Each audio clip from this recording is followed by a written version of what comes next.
Hello बच्चों।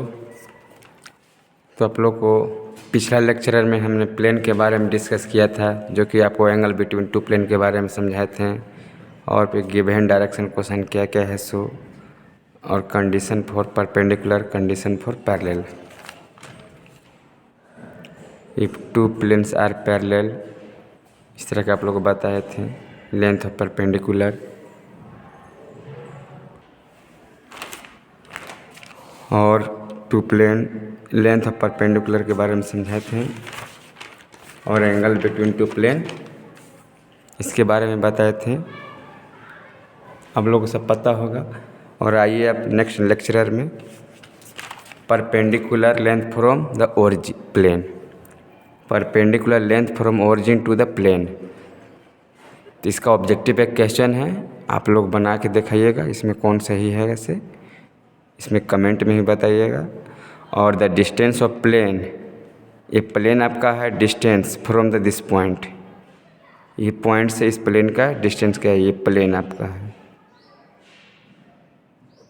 अब plane का इक्वेशन ये आपका है जो दिया हुआ है। सो ये पी बराबर डिस्टेंस है, यहाँ से इस पॉइंट का डिस्टेंस है पी, तो पी बराबर a1x plus b1y plus c1z plus D, root under coefficient का स्क्वायर होता है सबका। तो हम इस पॉइंट को इसमें बैठा दे रहे हैं जो भी डिस्टेंस है, और कोफिशिएंट का स्क्वायर कर दे रहे हैं। तो करने के बाद क्या होगा, मॉडुलस में 4/√43, ठीक है। और आपका नेक्स्ट क्वेश्चन है plane with normal vector n बराबर वेक्टर के फॉर्म में है passing through the origin 0 0 is. तो इसका वेक्टर फॉर्म में है, तो इसका इक्वेशन क्या बनेगा, इक्वेशन ऑफ प्लेन। तो equation of plane vector form this होता है, तो हम r बराबर दिस और n बराबर आपको जो दिया हुआ है सो, तो हम ये लगा देंगे तो आपका ये मिल जाएगा इक्वेशन ऑफ प्लेन।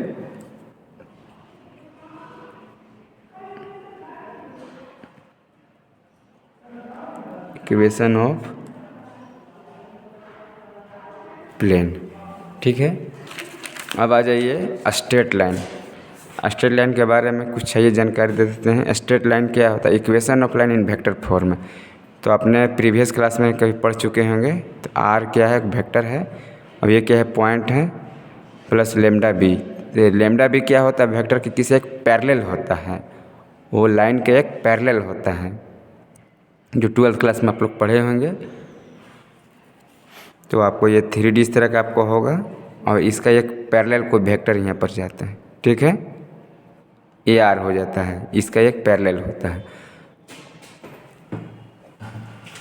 तो आर बराबर एक्स वाई जेड के, ए बराबर this point x1 y1 z1, और बी बराबर क्या है, डायरेक्शन रेशियो है ए बी सी, जो वेक्टर के पैरेलल है। तो equation of line in Cartesian form x1 minus x1 by A, Y minus y1 by B equal to z minus z1 by C. ये आपका क्या है, इक्वेशन ऑफ कार्टेशियन फॉर्म में है, equation of line in Cartesian form, ठीक है। अब symmetrical form, symmetric form क्या होता है, the equation of a straight line passing through the x1 y1 z1 and having the direction cosine lmn is given by. तो अगर direction cosine दिया हुआ है तो उस केस में आपका इक्वेशन क्या बनेगा, x minus x1 by L, Y minus y1 by M, z minus z1 by N. आपका इक्वेशन ऑफ लाइन का है, ये क्या है, सिमेट्रिक फॉर्म में है। अगर डायरेक्शन कोसाइन दिया हुआ है तो सिमेट्रिकल क्या है, कार्टेशियन फॉर्म में इक्वेशन ऑफ लाइन है, ठीक है। तो जिसमें एल पता आपको है डायरेक्शन कोसाइन है, जो general coordinate of any point x1 y z N on this it's.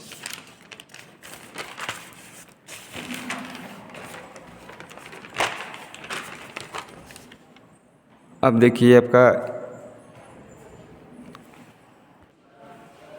जो इक्वेशन ऑफ लाइन था, जो उस फॉर्म में था, आपको जो डायरेक्शन कोसाइन दिया हुआ था, तो क्या x1 माइनस x1 ये पॉइंट है जो पास करने वाला है ना, इस तरह का हम लिखेंगे इक्वल टू r। तो हर किसी को इक्वलिटी हम करेंगे तो क्या हो जाएगा, x का वैल्यू निकालेंगे, ये x y z का है ना, कोऑर्डिनेट के फॉर्म में है, जो हमने पिछले के बारे में बताए थे। The general coordinate of any point x y z on this, तो ये कोऑर्डिनेट के फॉर्मेशन है। तो जैसे कि आपको क्या है x minus x1 by L है इक्वल टू, अगर r करेंगे तो इम्प्लाइज दैट क्या होगा, cross multiplication x minus x1 is equal to L are.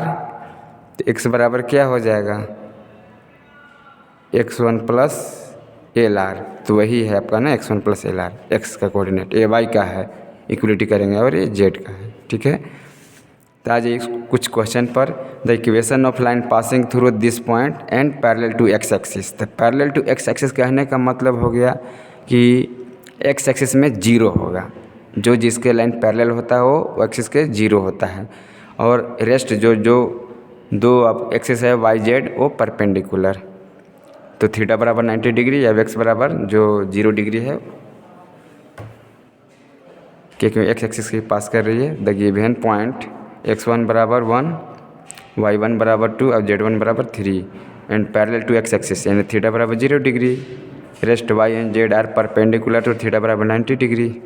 The equation of line इस तरह से हम निकालेंगे। आपको पिछल के ही वीडियो में पिछल के ही बताएं अभी, x माइनस x1 और y minus y1 by M और z minus z1 by N equation of line का है, जब डायरेक्शन कोसाइन दिया हुआ रहेगा तो